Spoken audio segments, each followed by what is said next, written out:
We're good.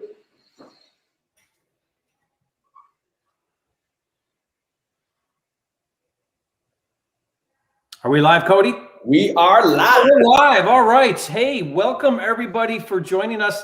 The comment section just went bananas like before we even started, so it was kind of fun. Good to be here with you, Cody. It was awesome for you guys that kind of follow along with what Cody and I do. We actually got to hang out this past week for a couple days. Dude, that was so freaking fun, by the way. Yeah, and we shot some video together. So we shot some video together, and it was just great, Cody, to spend some time with you. I learned a ton. I always do when I'm with you. And guys, we're doing a topic today that I think is, and Cody thinks is a great thing to be talking about, because we're going to be talking about wholesaling land and vacant lots, buildable lots maybe, and not houses. And so traditionally when we think of wholesaling, we think of houses, right? I mean, that's what everybody thinks of. We think of, okay, I'm going to get a house. I'm going to get it for a great deal from a motivated seller at a discount. And then ideally I've got some good spread on that deal, and I'm going to sign my contract to an investor, a cash buyer, or flipper, or buy and hold investor, whatever, and make an assignment fee on the spread. But what's really, really exciting is you can wholesale, anything, and vacant lots, land is one of those things where it kind of goes under the radar. Most people aren't thinking about land. They're not thinking about that opportunity. And so you can get some great deals that you can wholesale, and it's land, not houses. And one of the great things, and we'll get into this a little bit as we go through the call, but you're looking at that end user for the land. But when you analyze land, what's awesome is there's no repair number to figure out. There's no, there's less moving parts sometimes with land.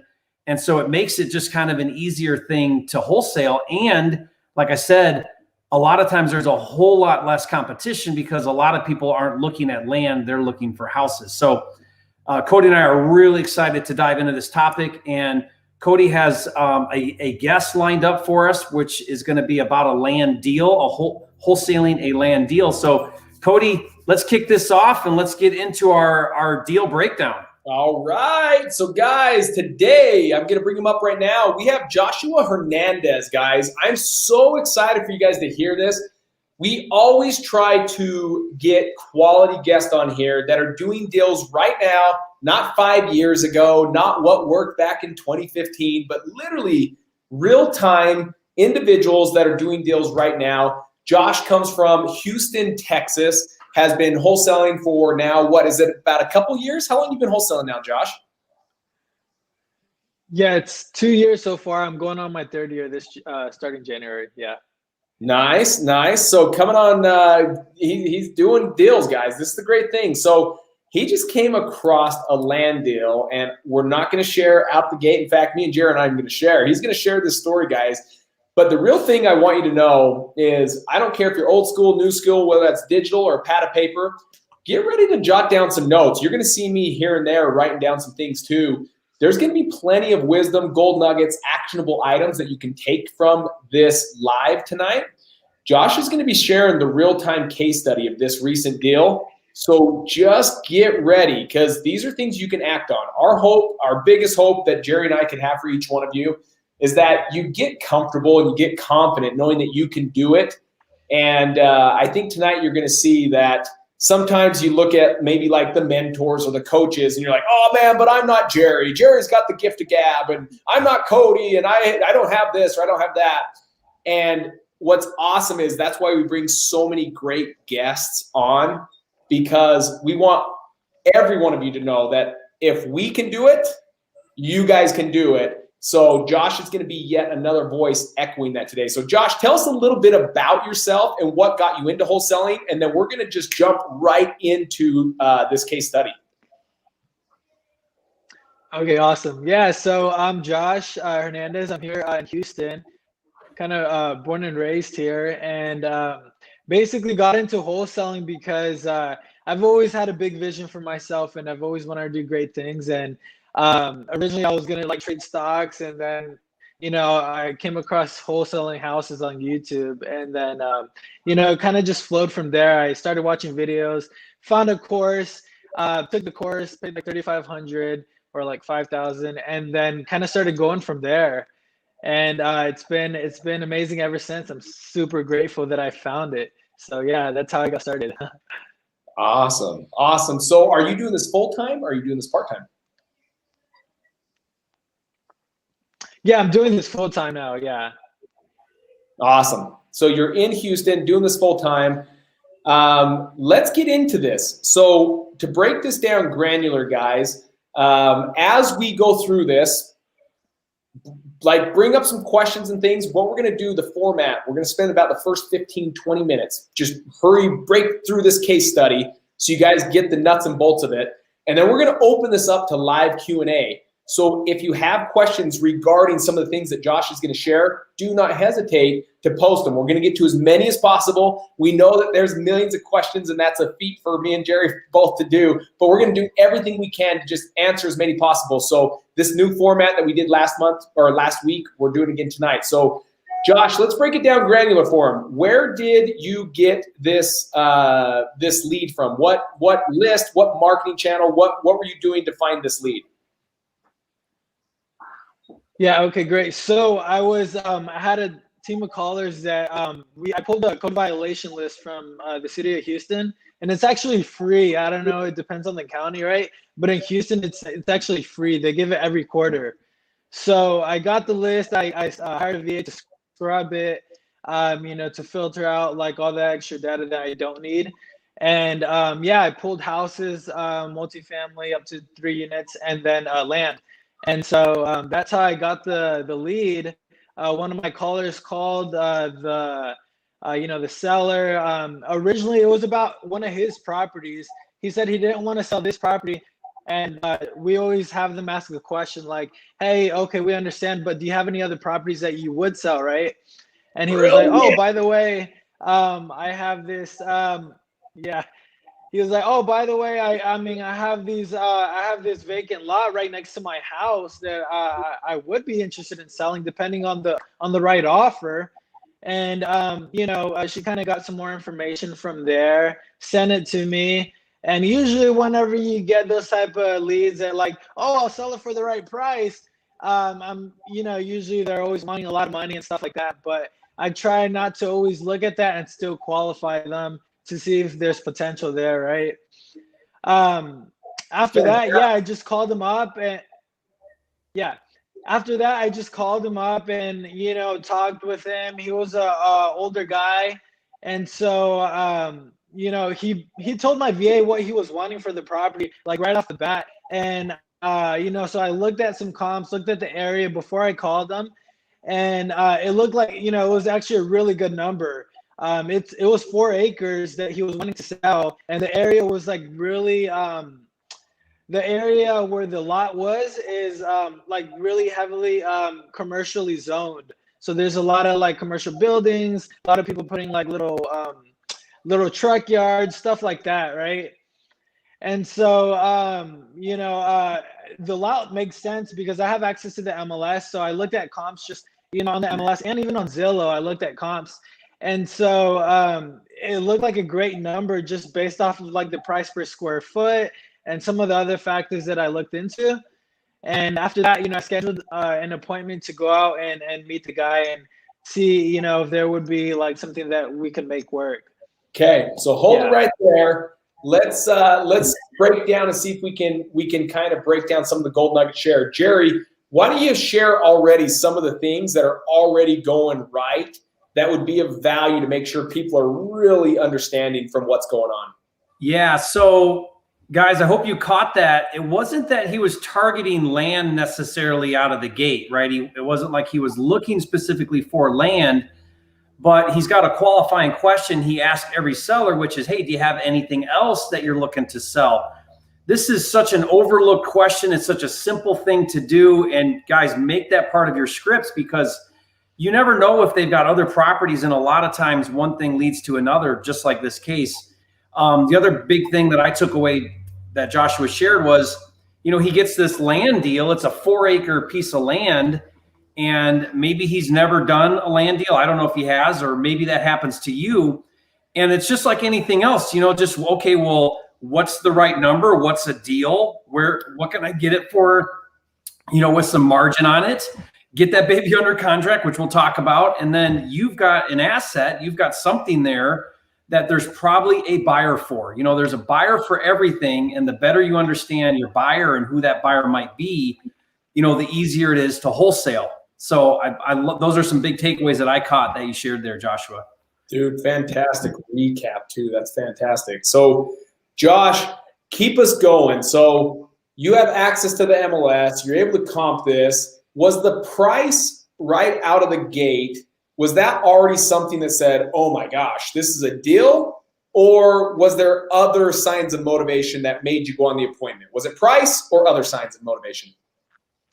So it was price, but at the same time, it sounded like there was motivation a little bit, not too much, but it sounded like a little bit because he said, oh yeah, with this property, my VA asked him, why would you consider selling it, right?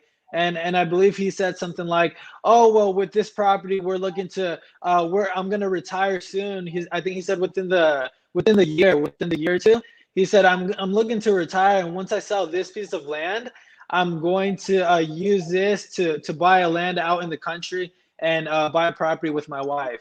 So that triggered, that signaled to me oh, there might be some motivation because he will eventually need to sell this at some point. And he also said that he didn't want to list it.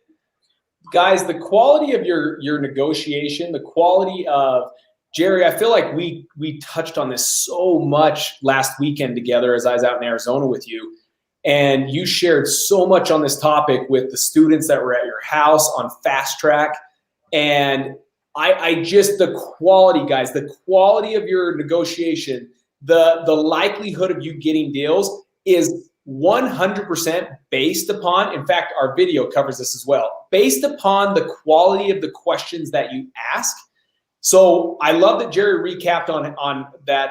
Well, first that Josh asked question, but Jerry was recapping on it about, well, if this is a no, then do they have anything else to sell? But what's really cool is listen to all these little nuances to these questions. I love the fact that there's almost like this resilience a little bit instead of the hungry, motivated buyer. We don't want to be motivated buyers. We're trying to find motivated sellers, but too many times we sound like motivated buyers, and that's a turnoff. That's when they lead you on to paying more than you should. And I love how you said, why would you consider selling this? Guys, it wasn't about the land. It wasn't about the 4 acres. It's about the why. Why? And that's what we got to always keep in our mind when we're on these conversations with individuals and we're having quality conversations. Ask quality questions that reveal the why, not the, so how many acres is this? Oh man, can I grow corn on it? Can I do this? Who gives a flying rip, right? What matters is why.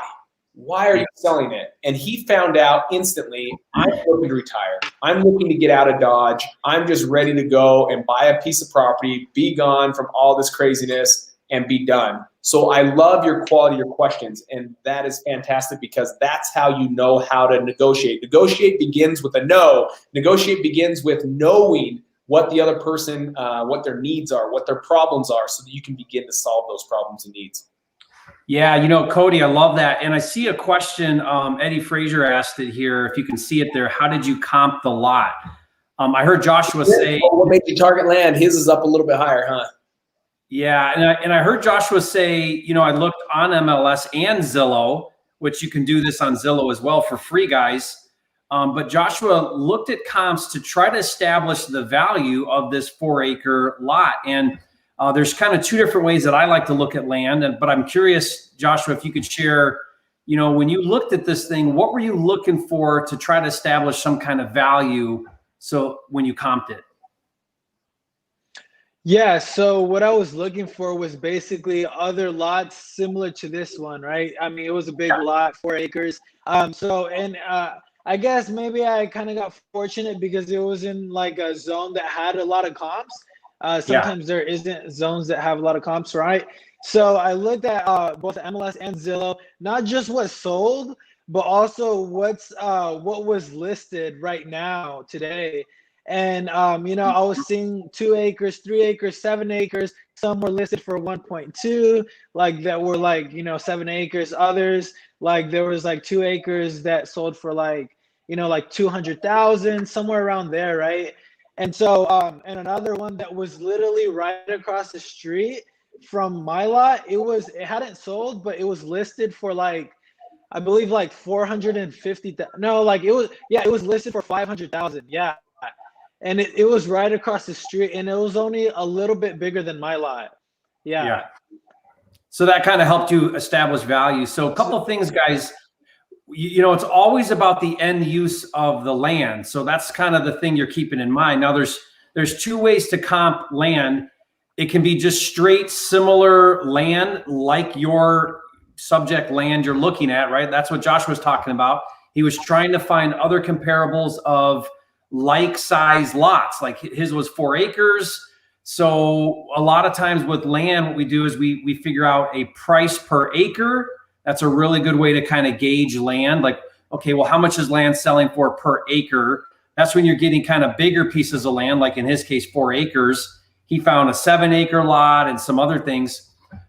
The other thing that I like to do is if I understand that it's a buildable lot and I'm in an area where there's a lot of new construction going on, then what I want to understand is what are builders and investors that spec flip, like I do this, what are they paying for land on their deals? And the way that you do this, it's really cool, guys. You just go into your filter and you put the most recent year or two. So right now you put 2019 as the minimum year built on new construction. So now we're looking at houses, not land, but we're looking at recently sold spec flips, which is investors bought land, built a house, sold it, and then research backwards what they paid for that land. So I'll go back and I'll look up, okay, well, they built and sold this house for $800,000. What did they pay for that 1-acre lot or half-acre lot or whatever? And then I can see, okay, they paid $120,000 for that piece of dirt. And mine's similar, same neighborhood, same size, all of that. That will help me establish not only what the value is, but also who my buyer might be that I can take my deal to, assuming I got that deal at the right price. And so one of my favorite ways to flip lots is to other new construction investors, if that's what's going on in the area. So something to keep in mind when you're comping. Solid. So Josh, take it from there. You meet this individual, or you're talking over the phone. Is this something with land deals?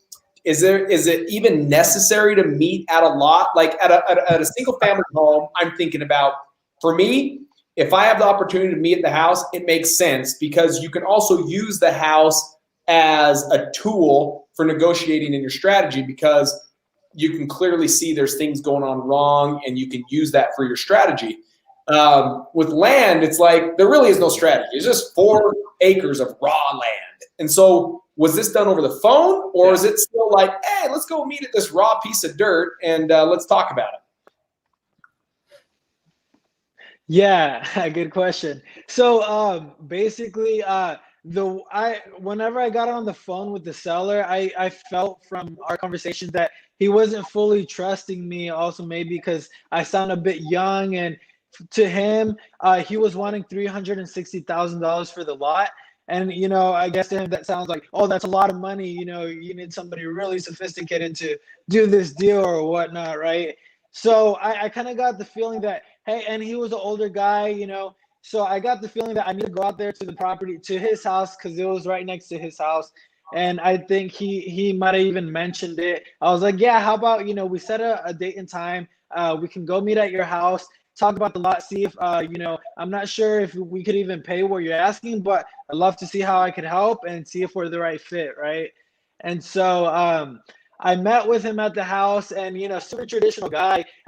I met at his house. His wife had prepared like some tea and some bread. We sat at the kitchen table, and he just kind of got straight to business. Like, okay, there wasn't really a lot of small talk. He was like, what do you plan on doing with the lot?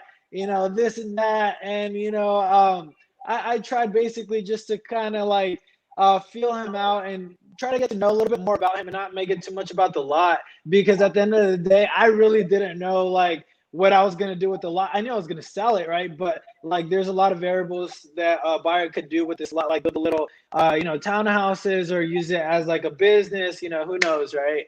But that's kind of how I went about it. I went to his house, I met with him, and started, building a little bit of rapport. And since he was a more traditional guy, we kind of got straight into talking about like numbers after like maybe 20 minutes or so. So that's basically how I went about it. Awesome. So Jerry, here's a couple things in fact, anyone can answer this, but I think this is just to kind of keep some questions being answered along the way so they don't get shuffled. Does it make a difference, Jerry, in your experience with all the land you've purchased, with if there's trees on the land versus no trees on the land? Yeah, definitely. So we call this pad ready or build ready. So if we're looking at land for the sake of flipping it to an investor that may want to build, if you're looking at lots that are buildable, desirable areas where an investor may be interested in buying and flipping, spec flipping or build to suit type of thing, then you want to pay attention to that. Or do they have to clear land? Do they have to clear trees? Is there an old house that has to be demolished? Do utilities need brought to the site? Is there excavating and clearing that needs done? These are all things that are going to be real cost before a builder can even start building, right? And so that's something you want to try to understand. And that's just asking some questions. You might have to do a little bit of legwork to kind of find those things out. But yeah, definitely you want to understand the impact that may have on building. Yeah, I love that. Let's do one more question, then we'll go back into this. Another one we had, what are some questions to ask sellers about lots? A little thing, guys, that I love this because it's so unique to my story, Josh, and I love where you're going, is I hadn't done a deal in land a few years back, and this was as I was getting started, and reluctance was because I literally knew not one thing about land. So when I acted like the reluctant buyer, and I love that you were like, hey, I may not be the buyer, it may be a little bit high for me, but let's sit down and talk. I love this reluctance because that gives them almost like a, well, I got to prove to why this land's good and stuff like that. Like you start to see all this ego come into play when you're reluctant. This goes hand in hand, just to ask something about this, is I didn't know much about land, so I didn't know what questions to ask. Yeah. I came across a lead to go buy the home. I go out there, it took me an hour to get to the place, and I get to the door and he says, me and my wife talked, we don't want to sell the home anymore. And I'm thinking, I just drove an hour, bro. Like, come on, tell me before I drive an hour. So he's like, but I don't want to waste your time, but we have a lot that we want to sell. And I said, perfect. What does that look like? But I just want you to know, I don't buy land. I'm a single family guy. I'm not a land guy. So I may not be your best buyer. And I was literally reluctant because I knew nothing. I was more like, I have no idea. But this reluctance intrigued him to almost be like, well, hey, I'll give you a smoking deal on it.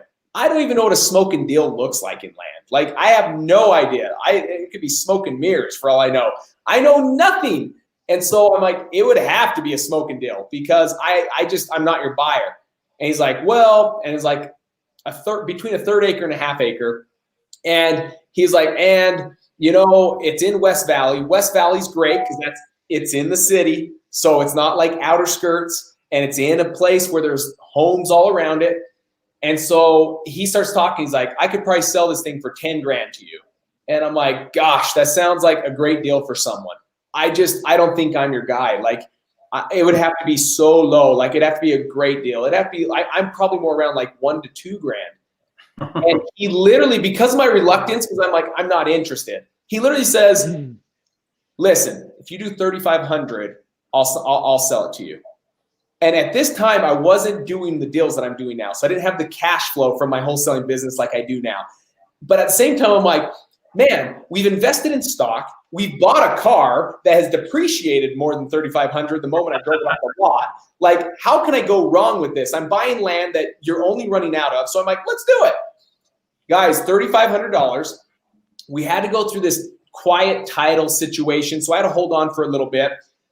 And then I just simply put it on the MLS and we sold it for $99,000. And at that point, I'm just like, what the heck? So here's where I come up with my math. on questions. I don't know any questions about land, and I'm curious what you guys are going to say. But I do know this. You narrow down how many cash buyers are interested in land when you've been building a cash buyers list based off of single family homes, and all three of us built cash buyers list based off of single family residential homes.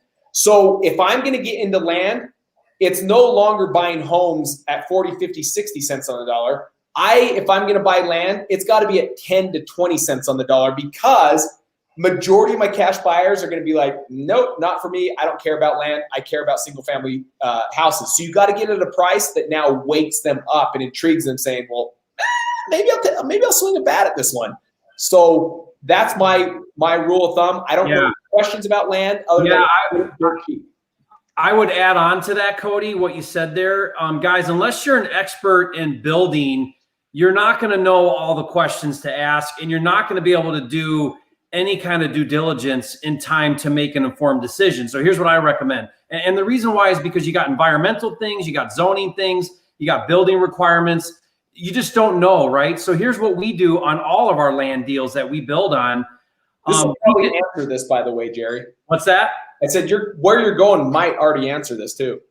Yeah, it is. I think, well, it might. Yeah. So here's the thing that we look at is we tell a seller, we say, hey, listen, this looks really interesting. This looks like a great deal for, me or one of my partners for a build, like to build on this lot. We do that. We have access to that. But you know what? It's going to take me some research to figure out what I can and can't do. I don't even know. I don't know what all the requirements are going to be. My limitations are going to be. It's going to take me some investigating to kind of figure that out. I need a really long due diligence clause on this. I need at least 30 days, maybe 60 days. Yeah. We've done some where we've got a 6-month window. Now, the best way to do that is not with a purchase and sale agreement. It's with an option agreement. So we contract most of our land deals with options. And the option just says, hey, I got this 6-month window or however long. It's an option. Here's a little bit of option money. Make that as low as you possibly can.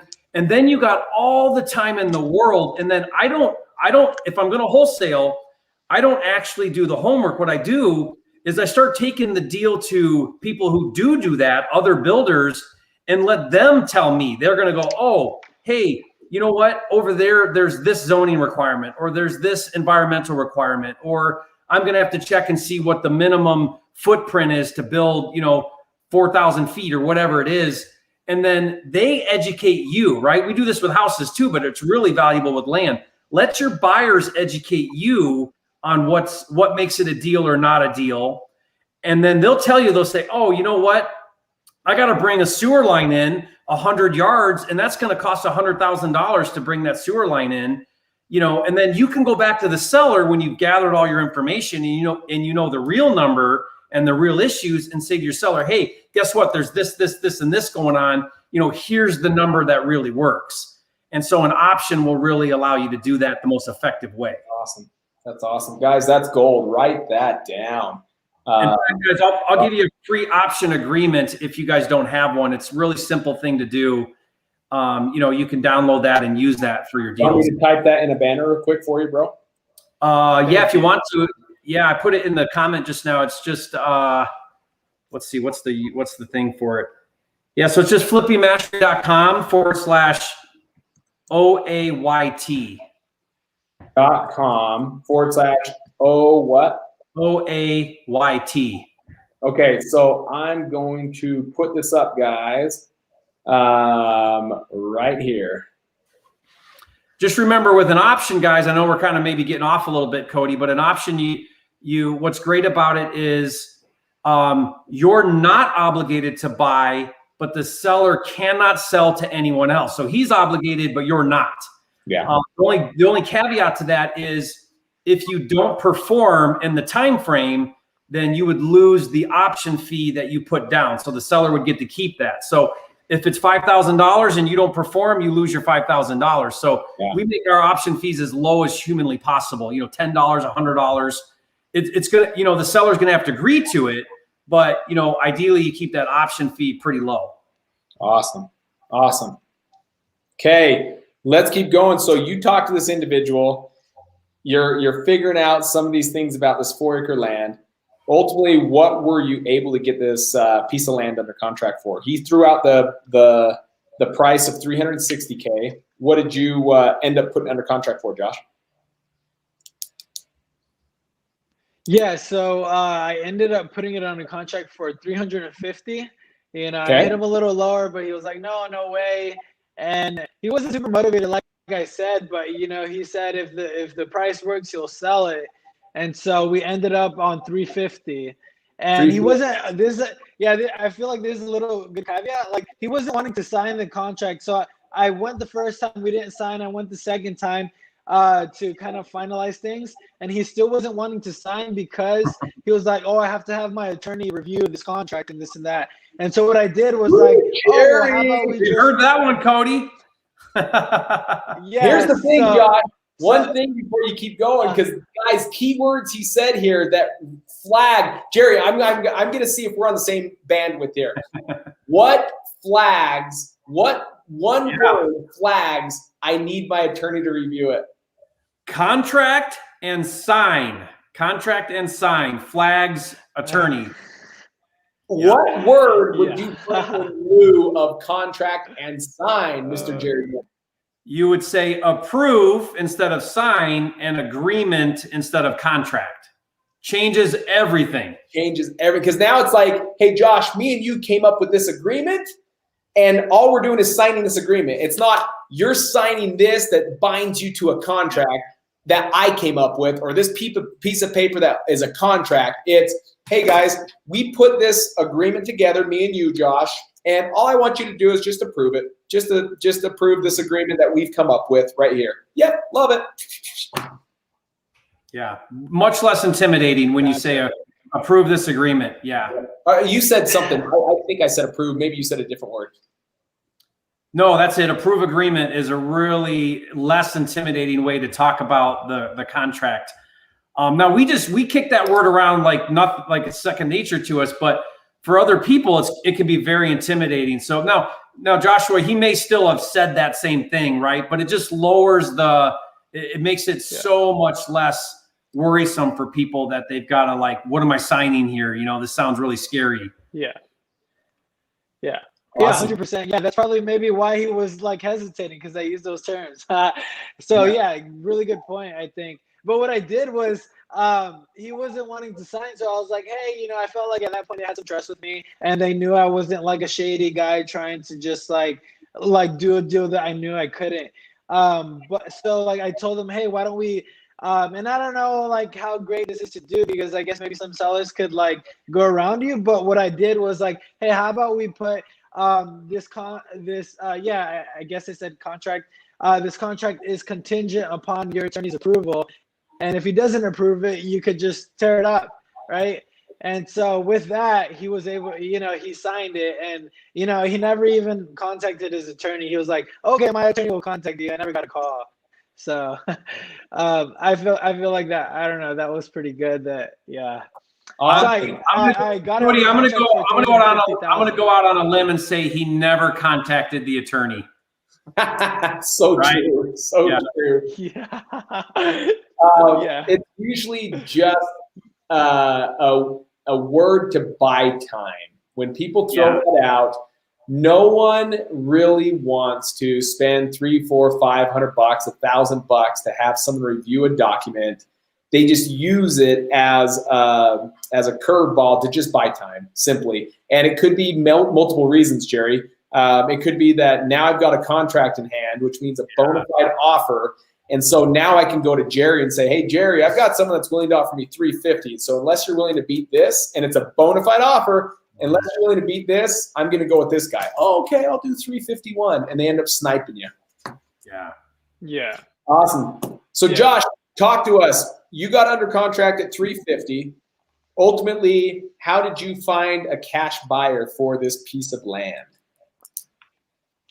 Yeah, so basically the way I found a buyer was first I called like, you know, some realtors that had closed some deals, some lots in that area. I called some realtors that had lots listed, and I showed them the property and stuff like that, right?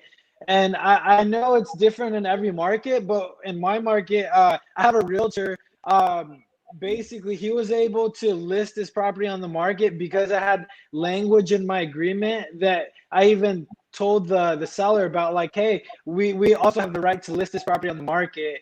And he was fine with that. He really didn't care. He just wanted to get it sold, right? So I basically, one of my realtors, he listed this property on the market. That's how we got buyers, and I listed it for $510,000. And I thought that was really good. I thought that was like a really good discount. It was probably, I think it was worth way more. I listed it for 510. Immediately that same, like the next day, we got an offer for like 470. And it was good and all. We had a lot of interest, but that buyer needed a long due diligence period, like what Jerry was saying. Usually with land, you should have like a long due diligence period. And I feel like that's where I messed up, because I only gave myself 30 days, which was like super, super short. Yeah. I didn't know. I was like, oh, it's a good deal. I can move this really quick, right? But I guess it was higher priced, Yeah. Awesome. So you had because of your clause, you couldn't go with the higher offer. Is that correct? Yeah, exactly. They wanted a longer due diligence period. I was only basically giving them like a couple of days because I didn't have a lot of time. And at first they were really gung ho about it. They're like, yeah, let's do it. Then they kind of backed out because they wanted a longer due diligence period. Yeah. And so your cash buyer ended up, and you probably said, I was sidelined trying to pull up chats here. Where did you find your end buyer, and where did it come from? Yeah, so basically after like 2 weeks or so, I lowered the price like dramatically, like 510 to like 470, then to like 440. And we finally got some offers, and we got a contract because I had to sell it quick. I only had 30 days. We got a contract for 400,000.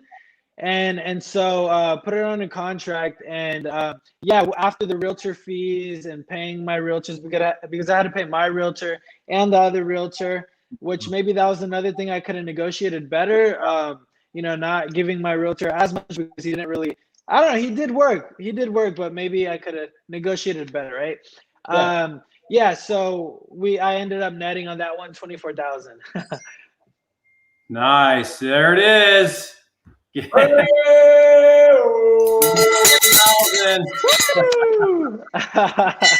Yeah. Solid. So $24,000 deal in land. Let's put this perspective in hours, and then we're just going to start attacking Q&A, guys. So get ready, because we're going to be doing Q&A going forward.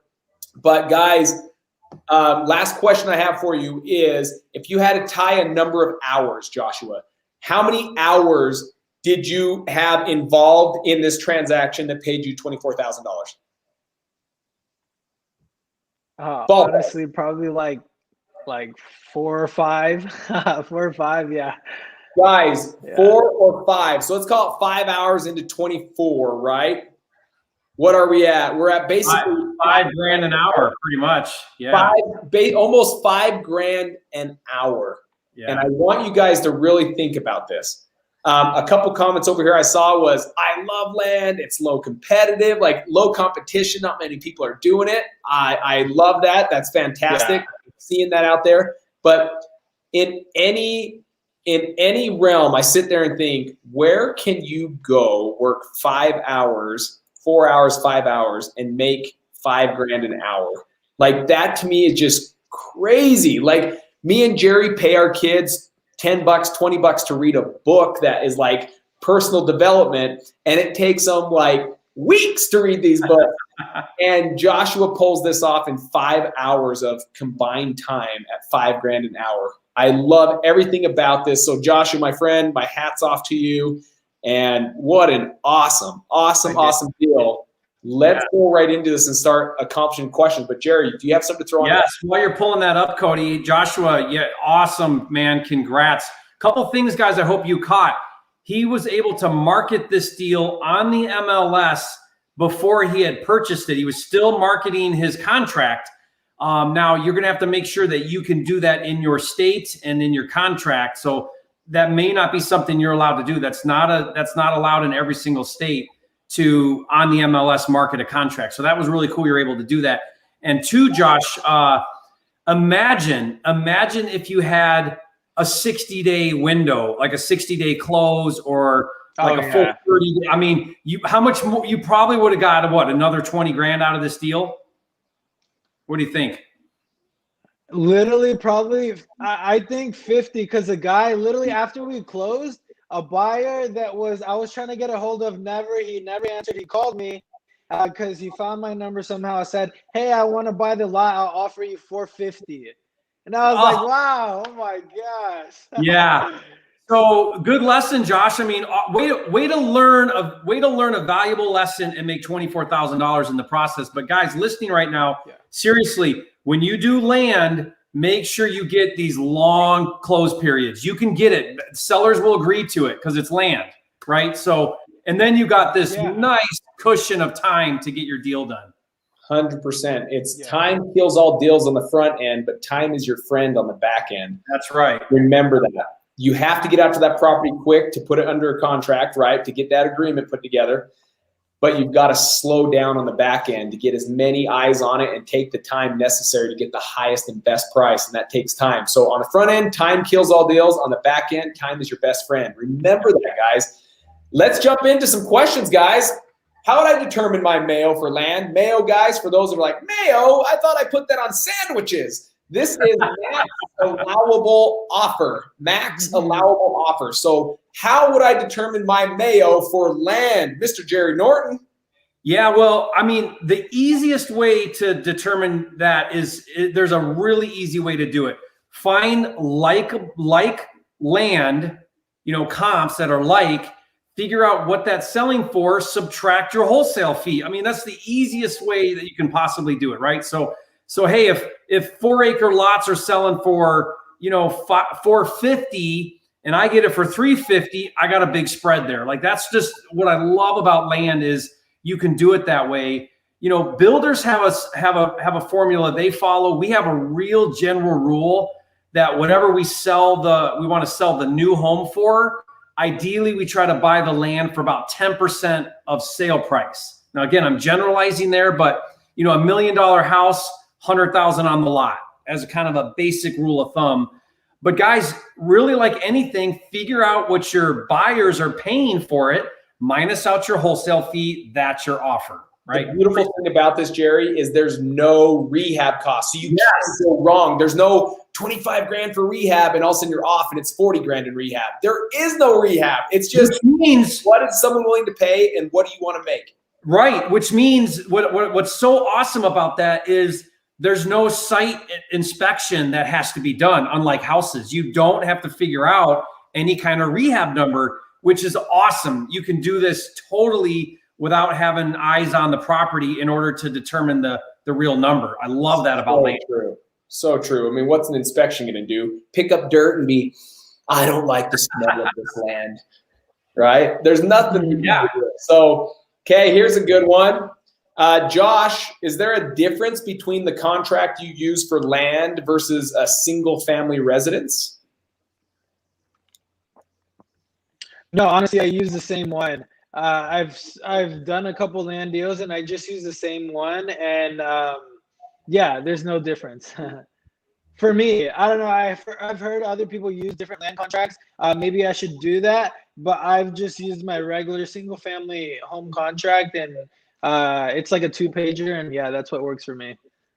2-pager, I love that. That's simple, guys. Simplest form right there. Guys, we got some people saying 18. That's legit. So motivating. Jerry, do you want to add anything on that with the contract? Other than maybe consider an option agreement instead of a purchase and sale agreement, but other than that, there's not much different, right? You're gonna put the address or whatever, and that's it. Do the words, Jerry, I'm curious, you do a lot more land than I do. Do the words like LOI, like letter of intent, ever come into play with land, or no? It's just I don't really. I mean, that's kind of more commercial, so they'll understand that. Like a seller that does land, they'll probably understand that, but I don't think so. We don't really use letter of intents with land. Okay. Just my go-to though is the option agreement because it just gives you so much flexibility. Yeah. What about this one, guys? Do you need money to start? So let's break this down maybe in its purest form, Jerry, because I think obviously this can go so many different ways. But let's say whether it's land or whether it's single family, maybe let's break down what would you say are the 2 or 3 things that money goes towards. You guys, let me tell you first off 3 things that money does not need to go towards. It does not need to go towards building a website. It does not need to go towards business cards. In fact, if someone gives me a business card, they're lucky if it makes it to my truck. It's going to be on the asphalt or in the garbage. It's no one needs to spend money on that, and you don't need money to close on the property. Josh, how much money did you bring to closing? Did you close on this land deal, or did you just simply sell the contract that allowed someone else to buy it? Yeah, just sold the contract. Yeah. So no money to close on land. So you don't need money for that. But maybe between Jerry and Josh, Jerry, what are a couple things that maybe you do need money for? And then Josh, if you want to add to something that maybe Jerry misses. Well, I mean, certainly there are ways to do no money lead gen, right? That's where it starts to get tricky.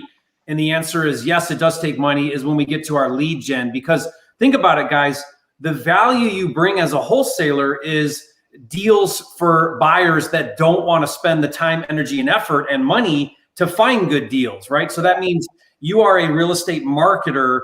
In order to really get good at your craft as a wholesaler, there's no way around it, guys. You've got to spend money on marketing. So kind of what I tell people is there are strategies where you can get your first deal where you didn't have to spend money on marketing. You're going to work a whole lot harder, right, than if you had a marketing budget. Don't let that stop you. Once you get a deal or 2 under your belt, the smart thing would be reinvest that money, as much of it as you possibly can, into things like marketing, maybe education and coaching tools, right? But what I tell everybody is if you're letting I don't have money be a crutch to sit the sidelines, you're completely missing the boat. That is not true, and it is just a crutch or an excuse to not get started in the business. I don't care if you're dead broke. I mean, if you guys hear Cody's story, if you hear my story, I was dead broke, minimum wage, week to week, nothing, right, to go into the business. But I just got going and I just got started. And then soon I was able to start to put some money into marketing. And then that allowed me to grow the business and then do mentoring. And, so you can self-fund as you go. Don't ever let no money stop you. So good. So good. Josh, would you throw anything to that? Yeah, I would say, yeah, it's true what Jerry's saying. You really don't even need a lot. I mean, any money kind of, because like with this list, the code violation list, at least here in Harris County, it's literally free. You just email, there's an email on the county site. You just email the guy and they'll send you the last quarter for the code violation list. So that's free. The only thing I paid there was I scrubbed it, which was like $50 to pay a VA, or like you could get it for like $30 to like have them clean the list. And then, you get the numbers and then anybody who's watching this, I'm pretty sure they all have a phone. You could hand out yourself. So, yeah. Yeah. I mean, Cody, one of the things I did when I was first starting and didn't have money is I'd go on Craigslist and I'd look up homes for rent. Yeah. I would try to avoid like property management companies, but I would try to look up, onesie twosie investors that were putting their home for rent on Craigslist. And I'd call the number that they put in the post. And I'd say, hey, I'm not calling like a tenant, but I'm wondering, do you want to sell your property? It's vacant right now. And it was free. It just took time, but it was free, easy way to get in front of sellers. So, I mean, there's so many different ways that you can do this. Like Josh just shared a way he's doing it with code violation lists. Just get going, guys. Don't let it stop you. And guys, let me throw a curveball to this to now maybe go another direction to see how bad you want it. I want you to think about this I know this sounds crazy to be thinking about, but I want you to think about how you would react in this situation. Let's say you have your wife and kids or husband and kids, whatever your relationship is, the closest one to you. maybe think about the closest one in your life. Who's the closest person you have in your life? Someone kidnaps them and they tell you you have 30 days to bring me a discounted property, or you'll never see this individual ever again.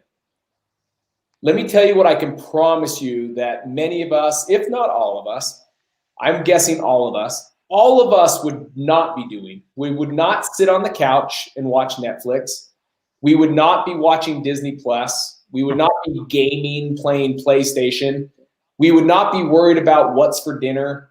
We would not be worried about things that rob us of good action. We wouldn't be flipping through Facebook or Instagram and worried about what everyone's doing in life and wondering why the grass is greener on the other side. Let me tell you what we would do. We would relentlessly, we'd probably give up sleep. Why? Because our why just changed instantly. Maybe the day prior when that individual was in your life, you're like, wholesaling, yeah, when I get around to it, I get around to it. And what took place is, Tony Robbins always says, it's not what you want, it's what you can't live without. That defines your why.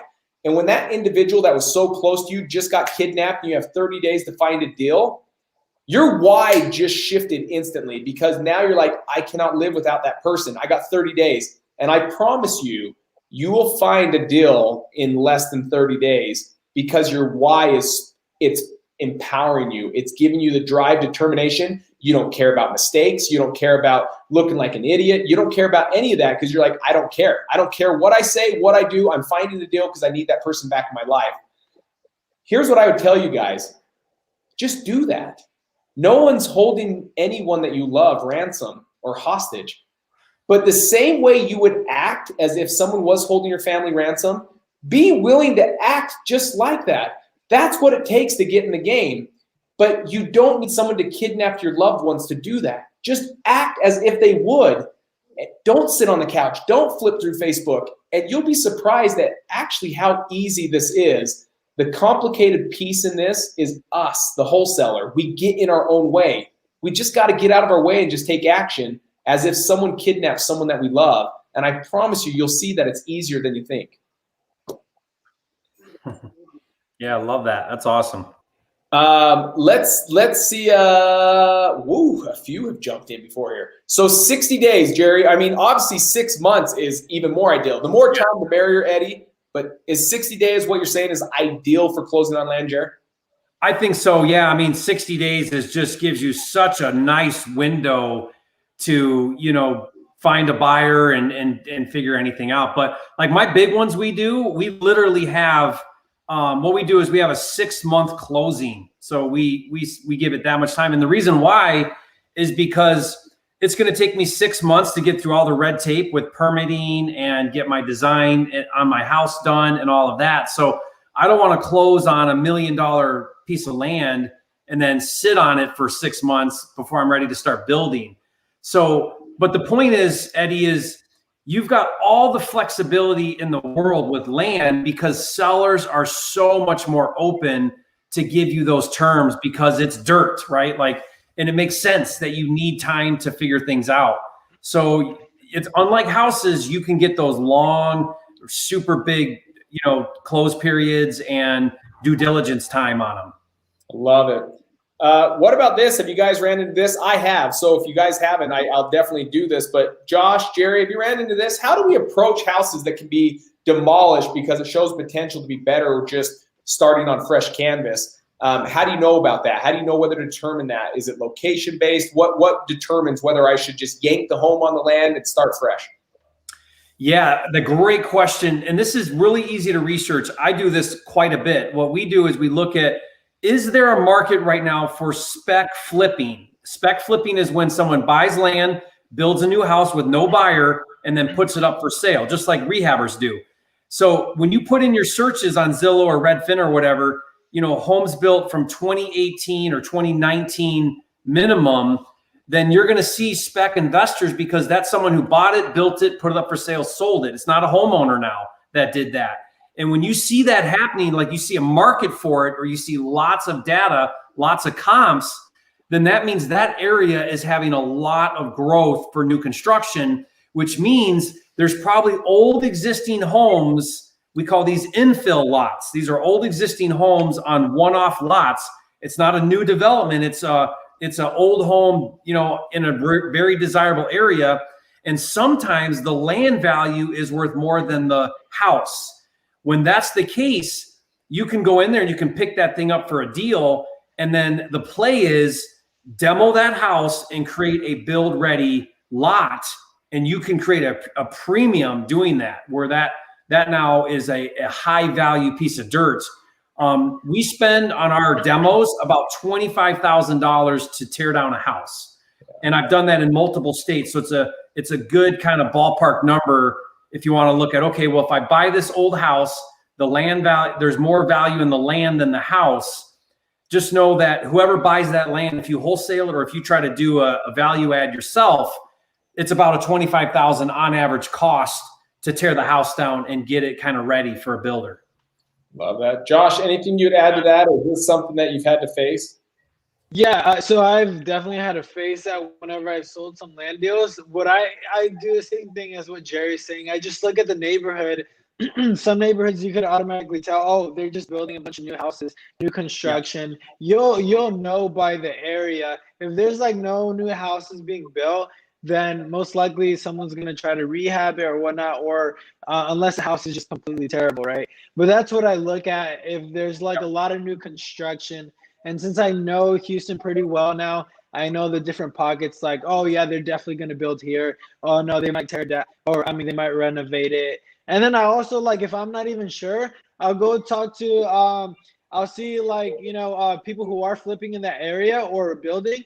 I'll go there, walk to the property and ask them, hey, you know, like I might get a lot in this area. I mean, what are y'all paying for? You know, what are y'all paying for lots in this area? If I do get one, could I bring it to you? And then they'll let me know, hey, yeah, we'll bring it to you. Yeah, bring it to us. Yeah, that's what I basically do.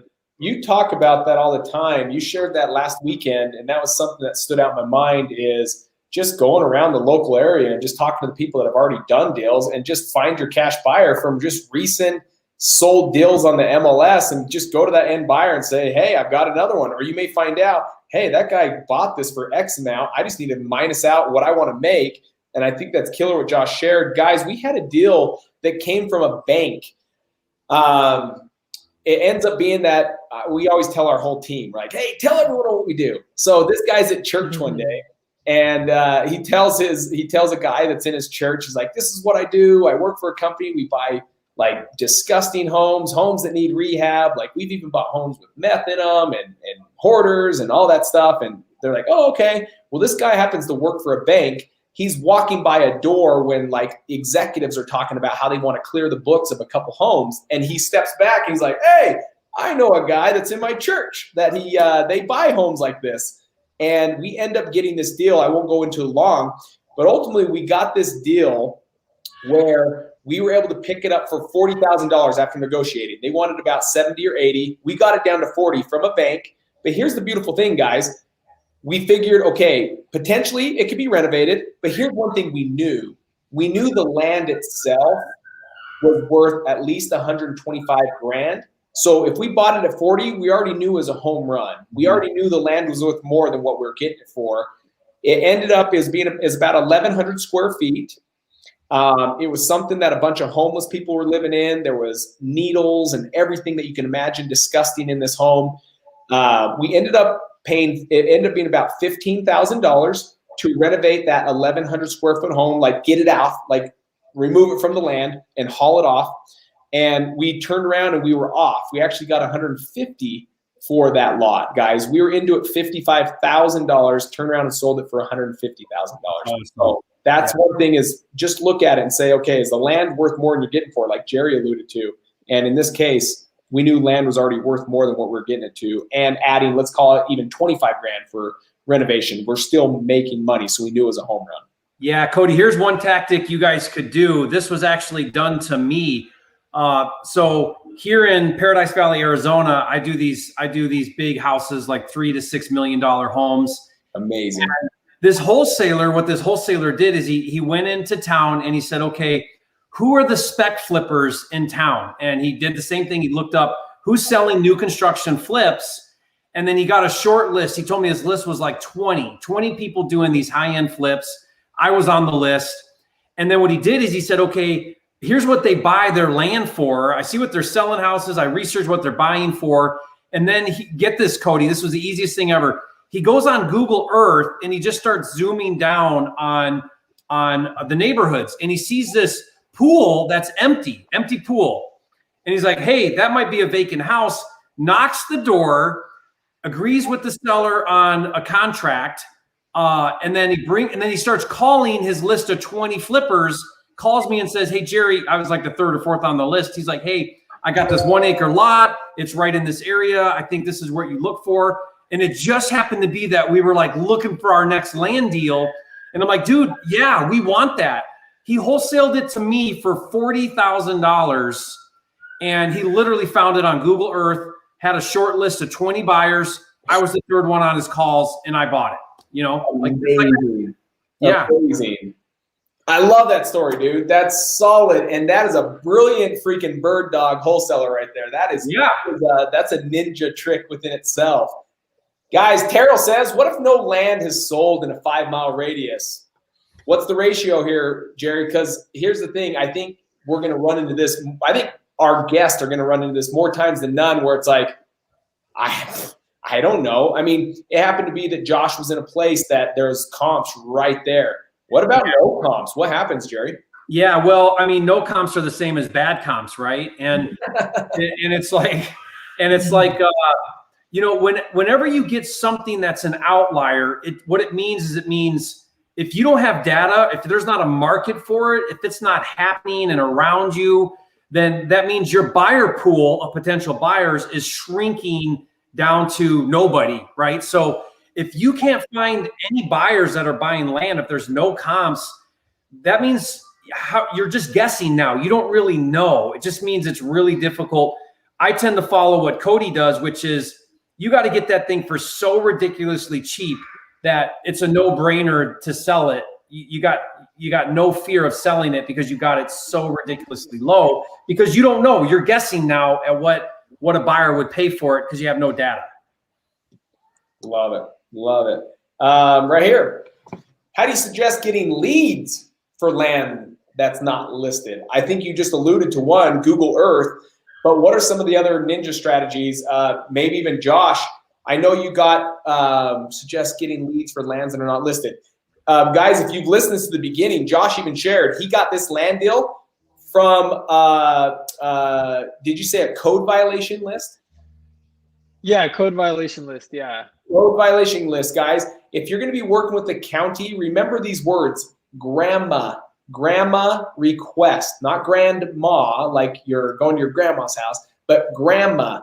Grandma request is a document that if they're like, hey, we can't give that to you. You might be in a non-disclosure state, but when you go to the county, when you do it with a grandma request for any public knowledge, they have to give that to you. And you act on that through a grandma request. If someone's like, we can't give that out. But if you know indeed that is public knowledge, just do a grandma request and that will change everything. All of a sudden, the next thing you know, it's in your inbox.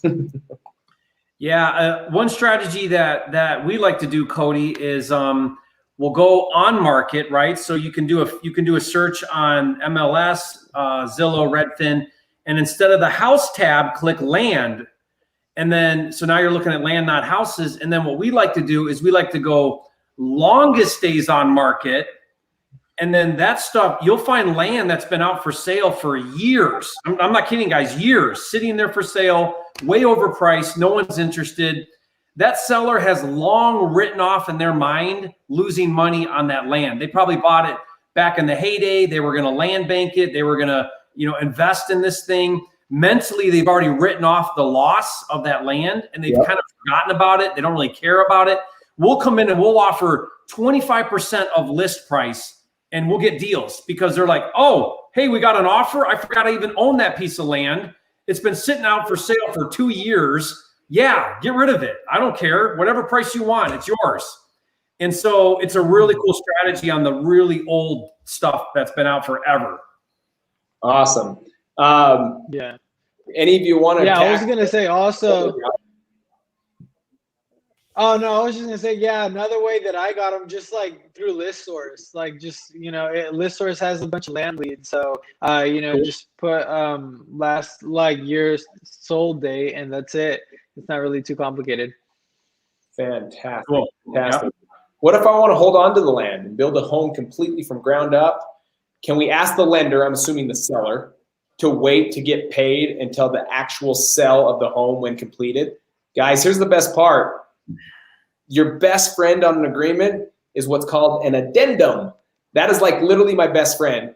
Anything. You can say, I joked about this last week with Jerry. You can say, I want your dog. I want a box of Pop-Tarts, whatever you want to include in a contract, like in an agreement. So yes, that is not out of the realm, and they just have to agree to it. So that's the main thing. Can it happen? Absolutely. The likelihood of it happening? I don't know. Maybe someone's like, well, it hasn't moved, so yeah. And maybe they want to be first in position. So if you default, they now get the home as well. There's so many different things, but yes, anything is negotiable. Anything is agreeable. Would you say anything different? Did I say that clear enough, Jared? No, that's really great advice. But I think the question, I'm not quite sure I'm understanding where you say lender.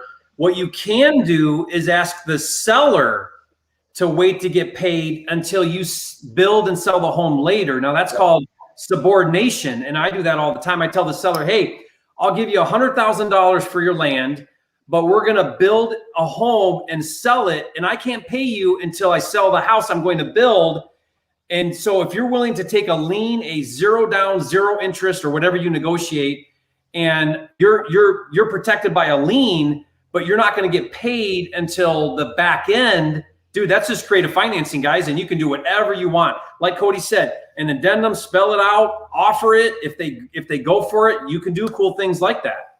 Have you done, Jerry, a video on the deal that you shared at your 2-day fast track, the 6 lots? Specifically, you just brought it up again. That's such a solid thing. Yeah, no, I haven't. That's a cool deal, though. Yeah, but it's something would be a solid video. Guys, he shared how that exact same strategy. He didn't pay the guy till the end, but here's the cool thing. It was 6 lots in the subdivision, and he only built out 1 at a time, and the guy didn't get paid till the end. So I think that is a brilliant thing that you came up with, and I think it would be a cool breakdown on a whiteboard on what that looked like and that subordinate and how all that thing works. So awesome. Yeah. Awesome. Hey, Cody, pull up Dan McBrin's question there. I think he's got a great question. Do you see that? It's up a bit. He's talking about adding value. Guys, explain the process of bringing that one. Yes, that one. Okay. Here you go, guys. Okay, so guys, think about land like we think about rehabbing houses. Now, this is getting a little bit away from wholesaling because you're doing a value add. But what if you bought a piece of land and it had trees on it, and the trees would need removed if you're going to build a house? Well, could you spend the $5,000 to get all the trees removed? Now your land just increased in value. I'll tell you a really quick story, Dan, that I did on a deal. I was looking at this lot. I wanted to wholesale it. They were asking $100,000. It was worth about $100,000. The problem was, though, is homes in the neighborhood were selling for 2,500 square feet. Like that was the square footage that a new home would need to be. But it was only zoned, the footprint on the lot was only zoned for about 1,500 square feet. So it needed a variance, is what it's called. Now, I said to the seller, I said, hey, this land isn't worth anything if all I can build is 1,500 square feet. I need to build 2,500 square feet, which means I have to go to the zoning and get a variance to build the bigger house, right? And so I said, so because of that, I need a deal. Like they may not approve it. Like I might not get it done. And the guy's like, okay, fine. I get it. I'll discount the property. I was able to buy it for $25,000, right? It's worth $100 if I can build 25. All I did was I scheduled for the meeting. I sent someone. I didn't even go. They stood up and they said, hey, we'd like to do 2,500 square feet. We're going to build a new house. Can we have a variance? A little bit of paperwork. Yes, approved, done. Now I just built in this massive value by solving that one problem, just like we do with all kinds of things, right? And then I was able to turn around and market it for sale with that variance approved, and then wholesaled it for $100,000. So, really simple way that I added value, but all kinds of ways you can do that. Josh, have you ever added value to the land, or have you always just sold it as it is? Yeah, no, honestly, I've just sold them as it is, but I feel like that would definitely help out. Smooth. And this works in both ways, guys. As simple as, even if it's a single family residential home, same exact concept. Sometimes you got one right now. You got one right now on your land deal where you're going to subdivide it. That's 100%. So this one is looking better and better, except for we just got to do this extension. So even I run into these problems, guys, where we got to get this extended even longer because it's crucial I get the city approval.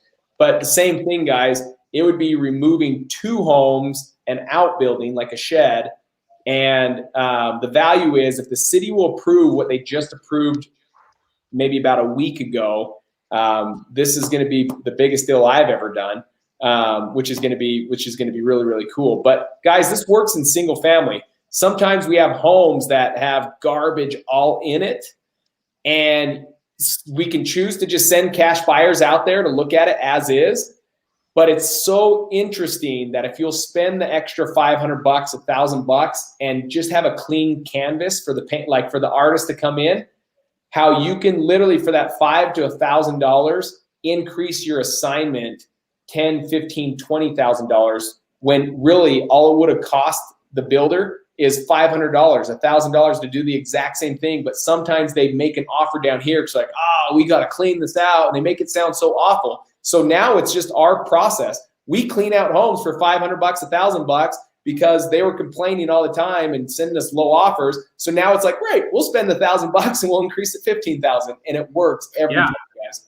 Yeah, Cody, I'll share another one real quick. I did this on a deal where the house was on a double lot, right? So, the house wasn't centered, so it was basically house on one lot, second lot right next to it, and the seller owned both. Now, he was just marketing the house, but you could see this huge yard, and you could see that all the houses were on, similar lots. So it was really obvious, like, hey, are you on a double lot? We just asked the question, hey, are you on a double lot here? And he says, yeah, I'm on a double lot here.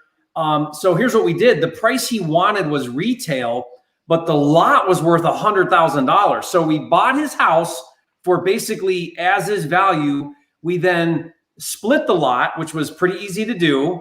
So we carved out the second lot. Then we just sold the house and broke even. So we broke even on the house, then sold the lot and made $100,000 on the deal. Right? We're all around you guys. There's double lot situations are all around you. I love that.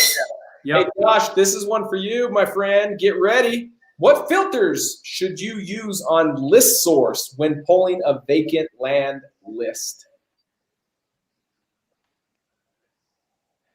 Yeah, okay, great. So on list source, I put like last year's sale date, like 10 years back. I also put Harris County. I put the lot square footage to like at least 5,000 square feet to about like, I don't know, like 4 acres. I think I started, it was around there, like around 4 acres. And then what else? I put Harris County, the square footage, and last year's sale date.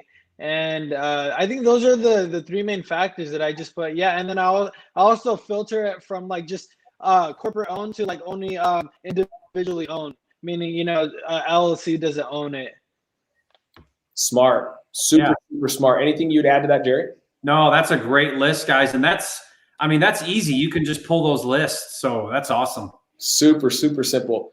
We just want to make sure we're doing this right. So this might sound wrong, but when you're negotiating for the house, you're really getting your contract, and then you sell your contract for the profit, right?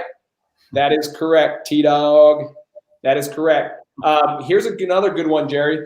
I have a vacant land seller. This matches exactly like the deal that I came across. It's like, it was one of those things that's like educated risk. It's like, man, my car depreciated $3,500. So if you remember that deal at the beginning, but Hamza, in case you didn't, this video is going to go live and at the beginning, but ultimately 10 days or less. That's why I have to get it at 10 to 20 cents on the dollar. so I can open up my buyer's pool of people that might actually be interested in it. That's the first tip. And then the second one is I just did that deal and I ended up getting like a third acre, a half acre for $3,500. And it was just one of those educated risks that I was just like, man, you can't go wrong with this. Like we're running out of land. This was inner city. Like I just feel like, man, worst case scenario, if I lose $3,500, me, my wife, and kids have to say no to a vacation, and we'll be fine. Yeah. And so it's more of those educated risks. So if you can get the price low enough, maybe it looks at it like, man, I'm going to take the risk. But if that is 500 grand, like Josh shared, yeah, that's a different story. I probably would have made sure I extended it past 10 days. But for 3,500, I'm fine to close in 10 days. Yeah, that would just be my answer. Would be the only way I would agree to do that deal is if I could take it down like what you did, Cody, and buy it.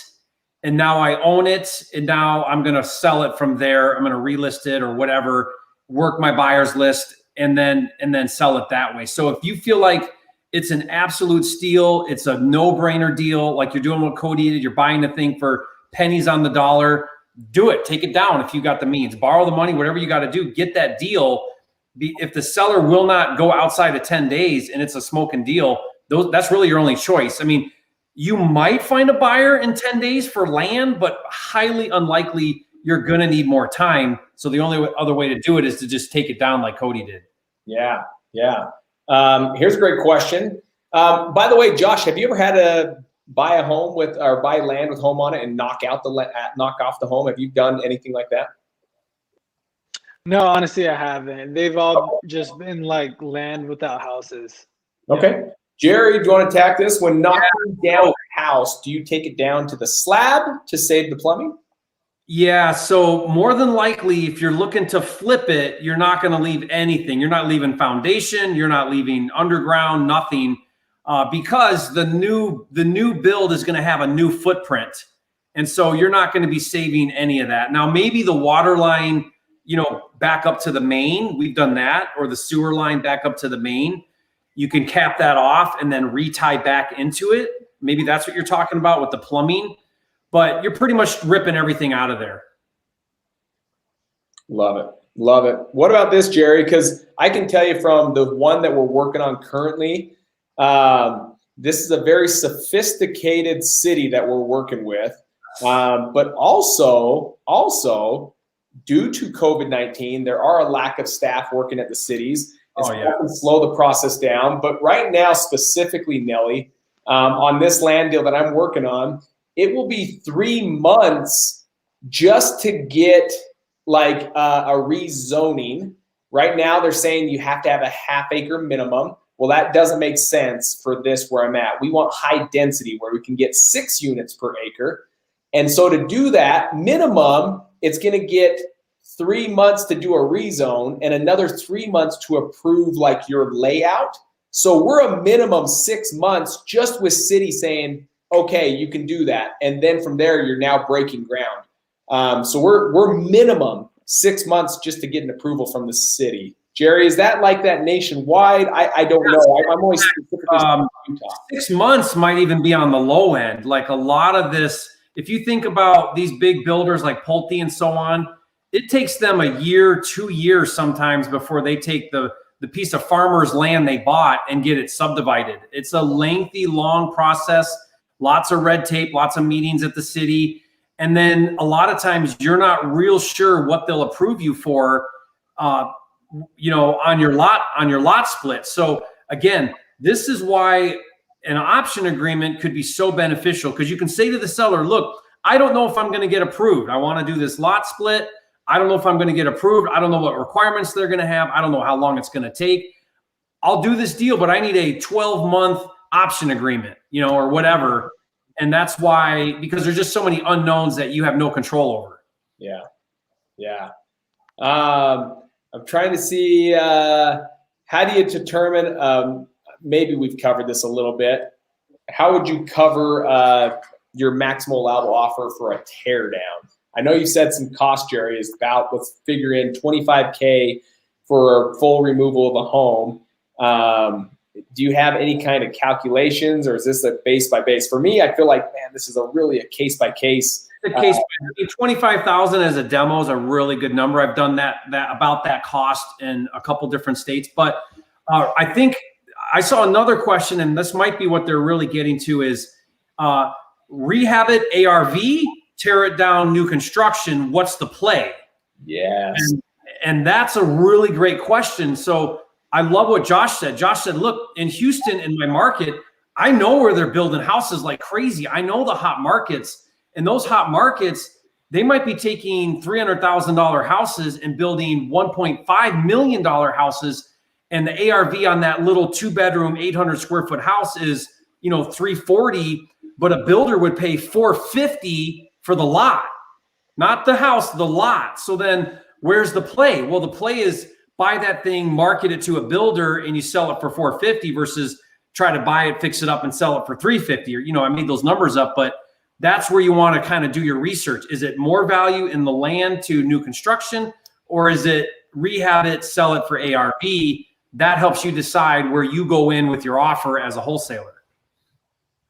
I love it. I love it. What about this one, Jerry? This might be a curveball. I don't know. I don't get much into this really a lot. I mean, guys, you're getting back into zoning and issues with the land. Is it a flag lot? Are there easements? You don't know any of that stuff, and you don't want to try to figure that out as a contingency, as a short contingency on your offer, right? Get those long due diligence periods. You can decide if you want to get involved and figure these things out, or take it to your buyers, let them tell you what they need or what they know, and then base your decisions on that. I mean, that's the smartest way to do this, because there could be encroachments, there could be easements, there could be zoning, you got to think about utilities and all these different things, and retaining, I don't know, there's so many different things that go into it that that make it the decision as to what's the deal here. So don't try to figure all that out, really. Josh, in your business, do you have acquisition managers, disposition managers? Are you wearing all the hats? What does that look like currently with the structure of your business? So currently, I just have one VA that kind of helps me do follow-ups, and just she's my virtual assistant. She helps me do kind of like a transaction coordinator. And then that's basically it right now. I have I'm doing a lot of Facebook marketing, so I have a guy that's doing that for me. But so far, it's just me and my VA. Okay. And the VA cost how much an hour?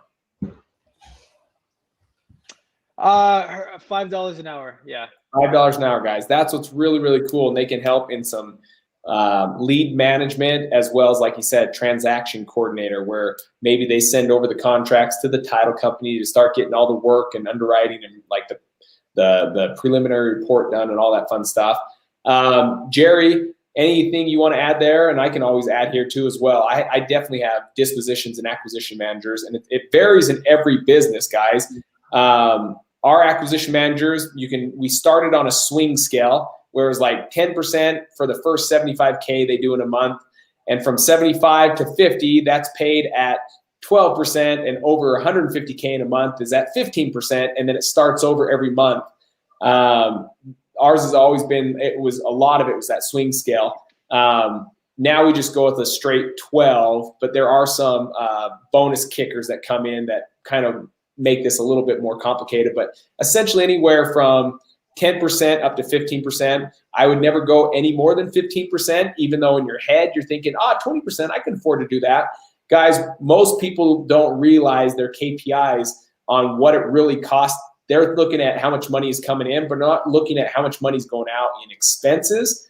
And so that's why when people are looking at profit, they're like, how do we keep driving more rev, more rev? Guys, profit has two sides to that coin. It's more rev and decrease expenses.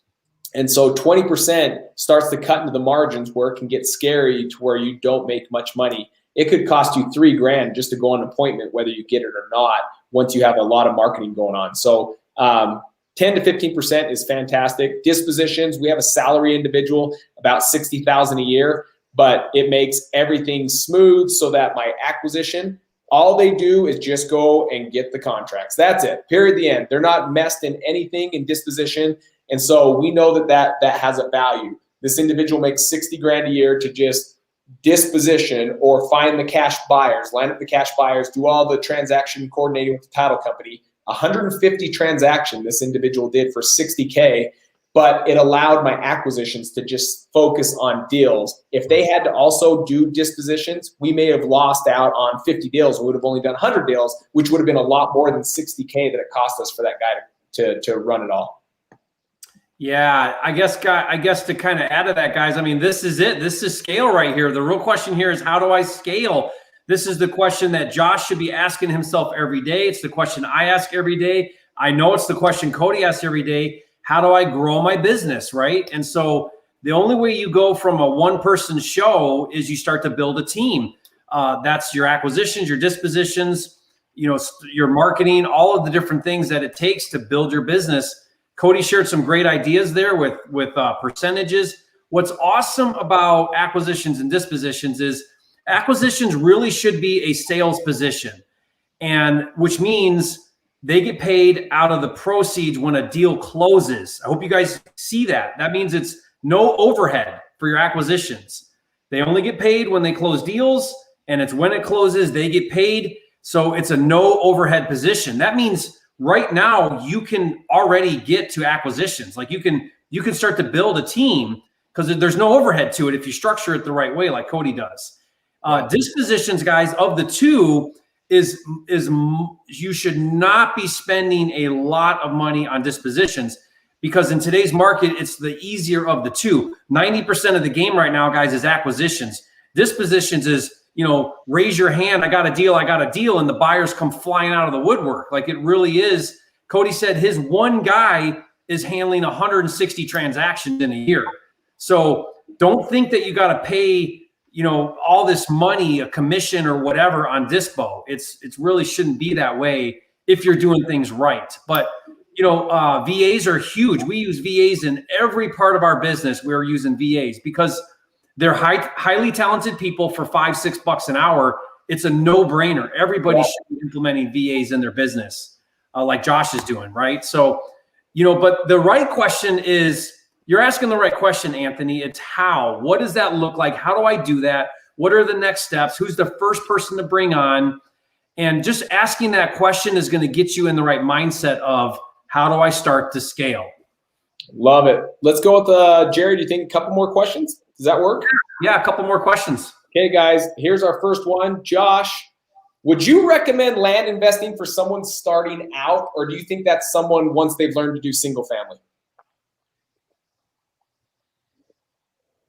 Honestly, I think it's you could do this starting out, and I think it's really, really good because there's not a lot of competition. Everybody's just going after houses. Like this one deal that we talked about, I was the only guy really going after. I felt he never told me, "Oh, I have another guy coming out tomorrow" or anything like that. And the other land deals that I've done as well, there's rarely been a lot of competition where they tell me, "Hey, I have somebody coming out," or "I got all these other offers," and especially.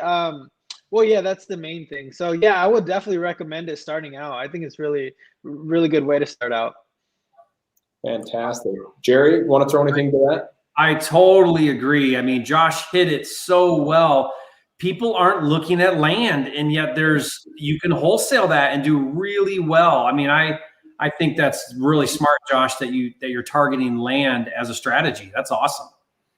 Guys, another thing is the outskirt land. So inner city can be expensive. You got to remember, when you go to rural areas, you can literally get this for 10 cents on the dollar. We've done this, by the way, with just mail, literally knowing like the list of different pieces of land in rural area and sending out just a letter, like a basically an offer saying, "Hey, we'll want to purchase your land." And we already do it at 10 cents on the dollar, meaning 10% of what it's worth. Here's the cool thing behind this is you can ultimately, let's say it's a piece of land that's worth $100,000. You get it for 10 grand.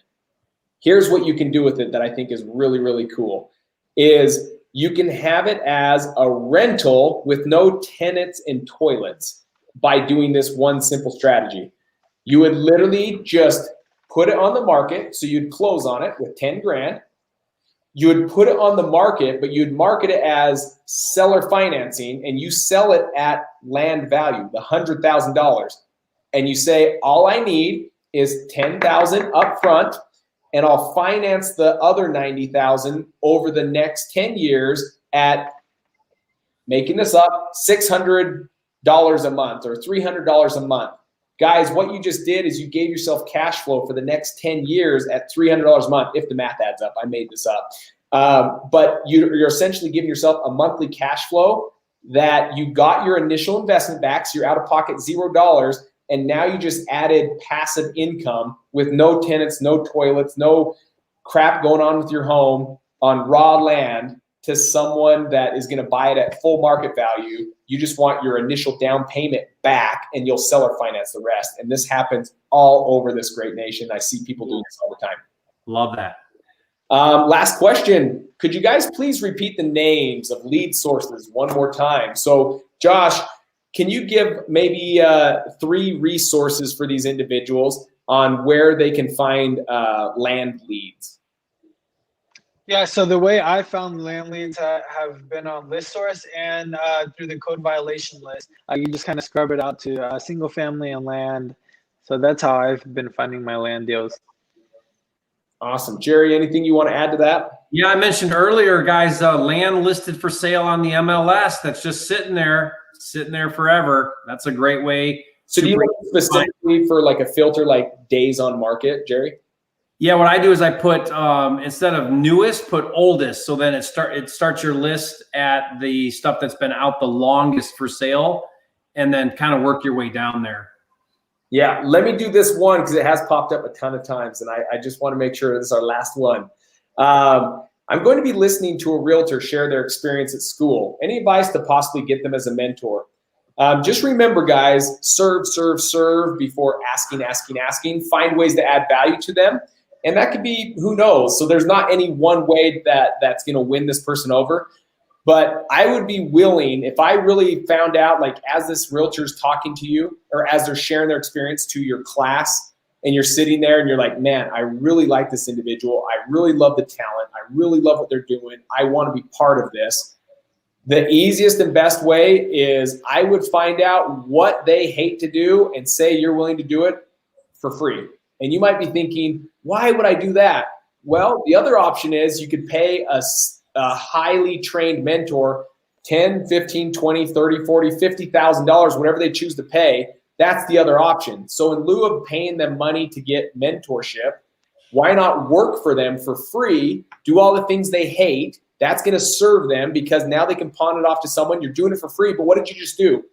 You literally just closed in that proximity to that individual that over the next 12 months, you can watch firsthand, step by step, how they do what they do. So then after a year, you can go off and do it on your own. And that would be my greatest thing I could tell you is don't look on how you can get paid to work for them. Look on how you can take away their pain for free for the next 12 months. Cody, I would do everything you just said, but not with a realtor. What do you want to mentor? You don't want a realtor mentor. You want to be a realtor? You do not want to be a realtor, Allie. I'm telling you, you do not want to do that. That is not a lifestyle. Realtors work nights, weekends, and holidays. And speak at schools. No, just kidding. Yeah, you can make a lot of money, right? But where I'm going with this is you want to find a real estate investor, find a wholesaler or a flipper, and do exactly what Cody just said. To me, that's where it's at, not a realtor. That's right. That's right. So Jerry, my man, let's rock and roll. How do you want to end this? Let's finish this up, guys. It's been an honor being with you. Jerry, what are your final thoughts? Well, first of all, guys, leave a chat right now and say, Josh, you are a flipping genius. Guys, he did a $24,000 land wholesale assignment of contract. That is amazing. You are a flipping genius, Josh. So make sure you guys do a quick shout out to him.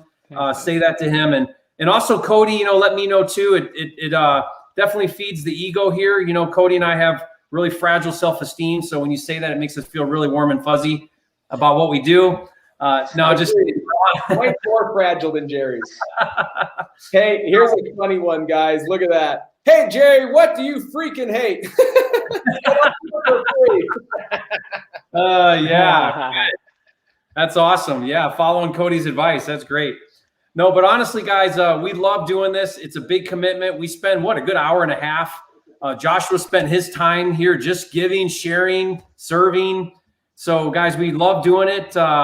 Do us a favor, though. Once this ends, this video live ends, if you've got questions, if you watch this after it's live, the chat closes down. So you got to go to the comment section of the video, and then you can post your comments or questions. We'll try to still keep on top of those, answer those as best we can. And but guys, really, this is here for you. What Cody always says, and I want to say it this time, is you guys got a whole bunch of ideas here, a bunch of good tips and nuggets, ideas. None of it means a lick of beans if you don't take action. So go through your notes right now and pick like one thing that you think will be the most transformational in your life and do it. Do it right now as fast as you can. Take massive action. That's how change really starts to happen in your business, guys. So we love you. We're thankful for you being here. And we'll see you again, same time next week. Thank you, Josh, for being here, brother. See you guys. Awesome. Thanks, guys.